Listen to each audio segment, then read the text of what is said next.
வாணியம்பாடியில் மனைவியிடம் செல்போனில் பேசியவரை ஜல்லிக்கரண்டியால் தாக்கிய பெண்ணின் கணவன் கைது. திருப்பத்தூர் மாவட்டம் வாணியம்பாடி புதூர் அண்ணா நகர் பகுதியைச் சேர்ந்தவர் அப்துல்லா பாஷா.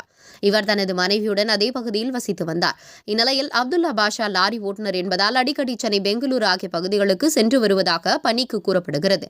இந்நிலையில் அந்த பகுதியில் தண்ணீர் கேன் சப்ளை செய்து வந்த அதே பகுதியைச் சேர்ந்த கோபிநாத் என்பவர் அப்துல்லா பாஷாவின் மனைவியுடன் செல்போனில் பேசி வந்ததாக கூறப்படுகிறது.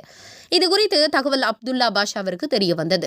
இன்று வழக்கம் போல் அந்த பகுதியில் தண்ணீர் கேன் சப்ளை செய்ய வந்த கோபிநாத்திடம் அப்துல்லா பாஷா ஈடுபட்டு ஆத்திரமடைந்த அப்துல்லா பாஷா அவர் வீட்டிலிருந்த ஜல்லிக்கரண்டியால் கோபிநாத்தை தாக்கினார். இதில் காயமடைந்த கோபிநாத் அரசு மருத்துவமனையில் சிகிச்சைக்காக அனுமதிக்கப்பட்ட நிலையில் சம்பவம் குறித்து வழக்கு பதிவு செய்து வாணியம்பாடி போலீசார் அப்துல்லா பாஷாவை கைது செய்து ஆம்பூர் குற்றவியல் நீதிமன்ற நீதிபதி முன்னிலையில் ஆஜர்படுத்தி பின்னர் சிறையில் அடைத்தனர். உங்கள் பகுதியில் உடனுக்குடன் முக்கிய செய்திகள் உங்கள் விரல் நுனியில் காண எங்கள் தவசி நியூஸ் 24 சேனலை காண தவறாதீர்கள். உங்கள் வாணியம்பாடி செய்தியாளர் விக்னேஷுடன் உங்கள் தவசி ரமேஷ்.